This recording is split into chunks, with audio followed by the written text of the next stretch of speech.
Welcome back now. I'm still with Isabel Oakeshott, Talk's excellent international editor. We're going through some of the big stories and issues of the day, all the way to 10 o'clock. Might try and read a couple of your messages through the insults you've been sending me over the past couple of hours. No, I did get a couple of insults about my... apparently I was too light-hearted about Gregg Wallace.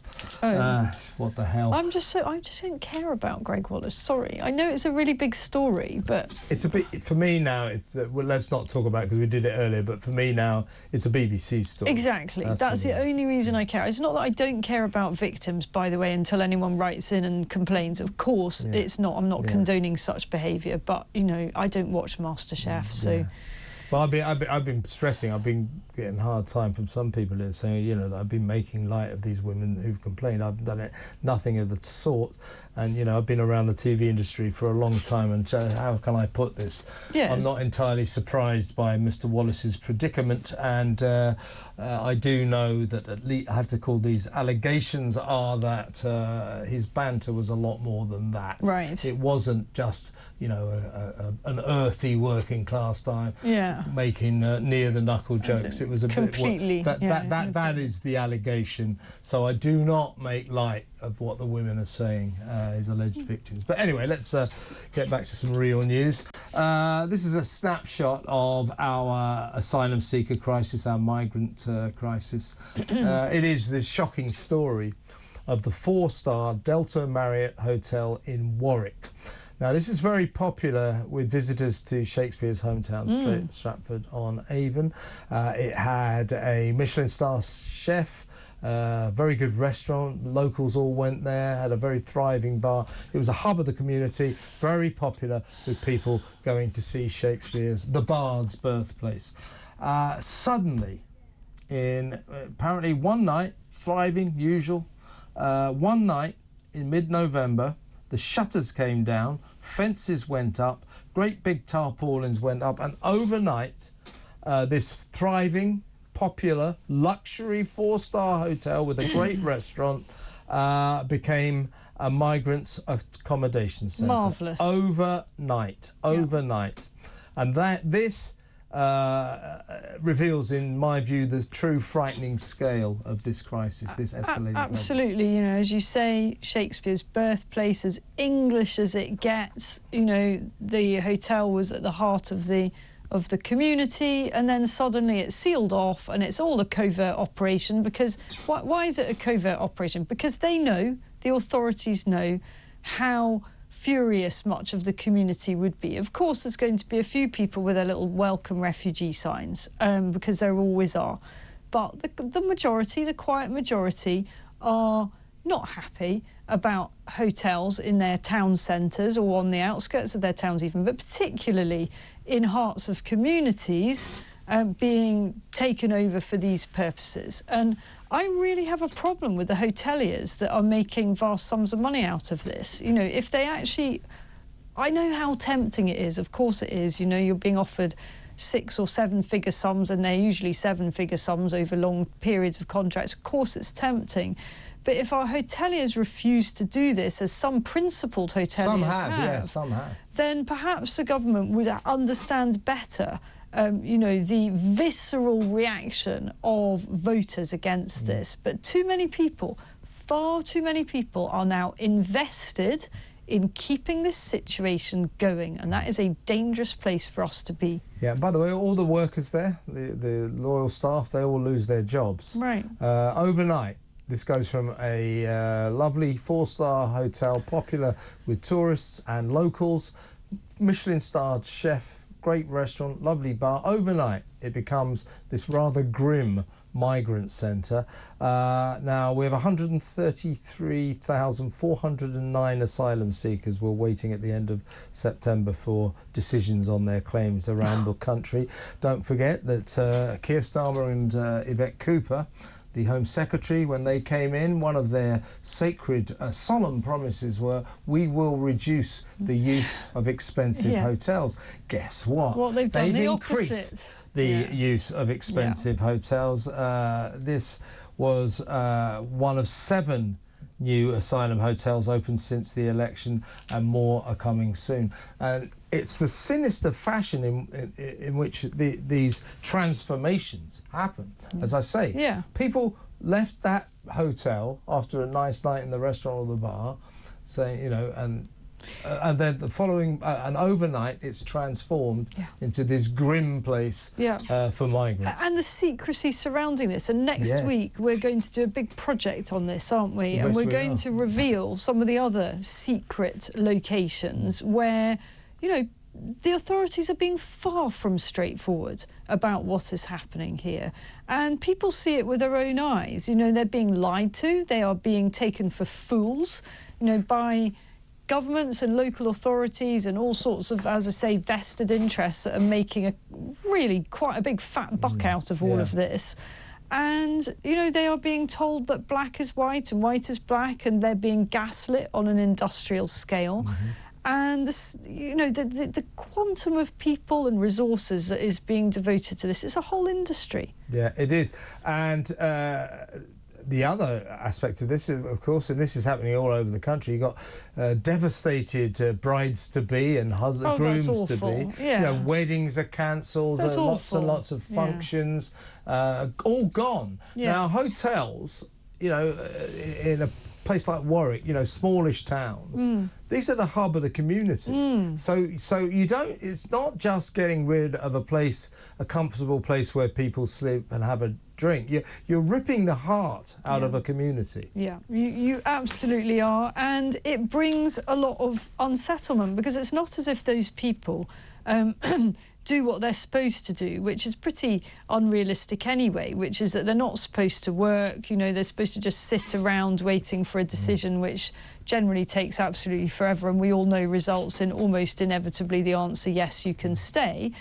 So what they do is they go out and work on the black market, and very soon that area will be overrun with people working quite blatantly illegally, generally delivering fast food. That's what they do, and they'll be wearing the balaclavas and they'll be hanging around on street corners, and that depresses the wages of local people. We know it does, you know, because it's flooding the labour market and undercutting workers who are paying their tax. Yeah, and the manager of the hotel apologised to all the people who, it's not just wedding bookings, it's people who have bookings to come for the week or the weekend to go and see Stratford and all that.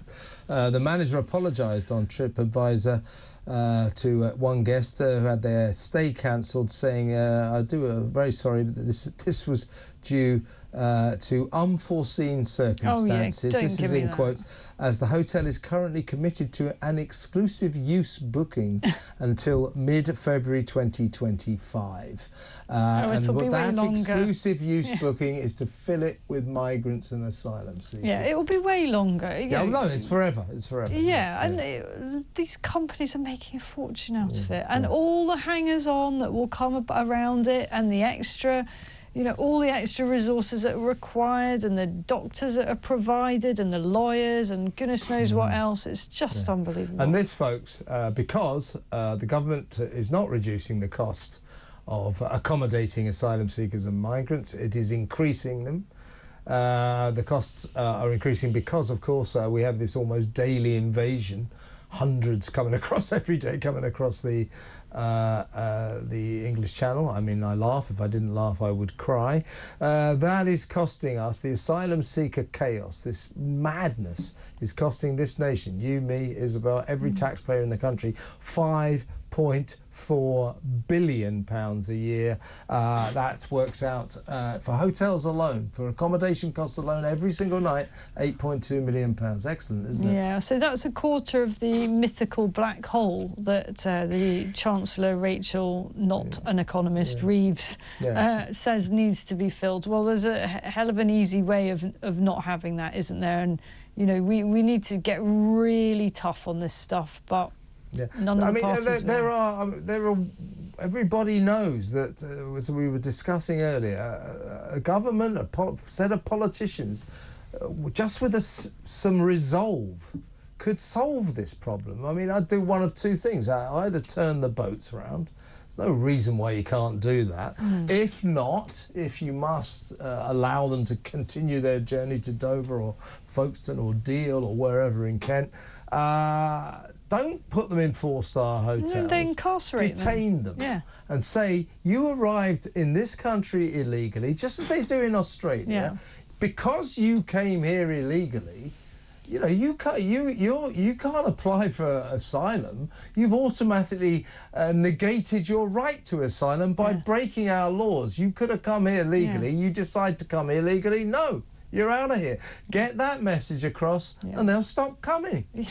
Indeed, and equally with those who come to abuse our benefit system, and I'm talking here about the legal migrants, and I know we did I think Mike did a piece this morning, Mike Graham did a piece this morning about the 2 I think they were social care workers. I think you said there were 3 social care workers or nurses that arrived with a total of 15 children between them as dependents. You know, just absolutely ridiculous, the scale of that.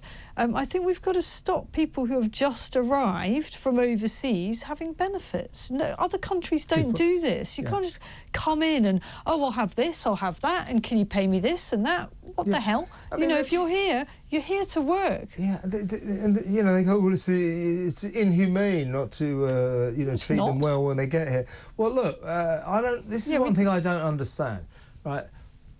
When these people arrive in France, because that's what they're heading for, the north coast of France, so they can then go on a boat and come to their nirvana, which is Britain. Nirvana for all sorts of reasons. I mean, it's partly because England is sort of the America of Europe. It's got that image, you know. But also, it's because of everything we do for them. Yeah, you know, all the free stuff. Exactly. So when they get to the north coast of France, when they arrive in France, if they're very, very lucky, they might just get a tent. Yeah. That's all they get. Nothing else. No accommodation, nothing. That's what the French do to them. They then get on an illegal boat, hop across the channel, 21 miles. When they get here, we give them free hotels, 45 quid a week. That's my favourite. Yeah. Free food for the foreseeable future. Yeah. Free dental treatment, free doctors, and the clincher, free lawyers to fight their case to stay here. Are we mad as a nation? Are we insane or not? Please tell me. Yeah. And they're getting, in many cases, they're getting a bunch of other free stuff, which is coming via the charities. So they're getting sometimes free electric bikes. They're getting also subsidised or fully paid taxi journeys here, there and everywhere. Yes. I mean... Oh, yeah, and Sadiq Khan, the London mayor, wants to give them free travel on London transport systems. Really? Yes, That's he does. A new one on me. Yeah, he wants to give them free transport. Or the London Assembly has voted. By the way, loads of Tories voted for this in the London Assembly. Did they now? They voted to give asylum seekers free transport, but those of us, you know, who live and work in this city, those people that we sort of vaguely know as Londoners, we have to pay for our transport. But these people who just arrived from Syria or Afghanistan and come across the channel illegally, the London Assembly wants to give them free travel. Isn't that special? It's insane. It's deranged. I mean, the truth is that an awful lot of, if I could put it this way, new arrivals in London are busting through the barriers anyway. I had one yesterday. I was telling Mike about it this morning, basically tailgating on me through the barriers at the Tube. And they basically, the Tube staff do nothing about it. Yeah, I know. They watch them, don't they? I saw one this morning because I was about, you know, the double door ones. Yeah, I was about to put my credit card. That's where they do it. Credit down, and I saw this guy walking up. I said, "I'll tell you what, I'll just step back so that he can't get through." No, but he just burst through anyway. Yeah. But he was about like 45, and I did get the chance to say, "How do you think your life's going?" He goes, "What?" I said, "You can't even afford a tube fare. You're in your mid-40s." Yeah. He went. Well, the second word he said to me was off. Yeah, well, good for you for confronting it. But the staff just stand there and watch. No, I flagged it up yesterday. I stopped the guy coming through the barrier after me, and I said that as it happened, unusually, there were actually some London Underground staff near the barrier, and I said, this guy behind me has just tried to tailgate me. He doesn't have a ticket. And literally, they just had a chit-chat with him and left him on his way. Yeah, it's just ridiculous. Which means he'll do it again and again and again. Yeah. Ridiculous.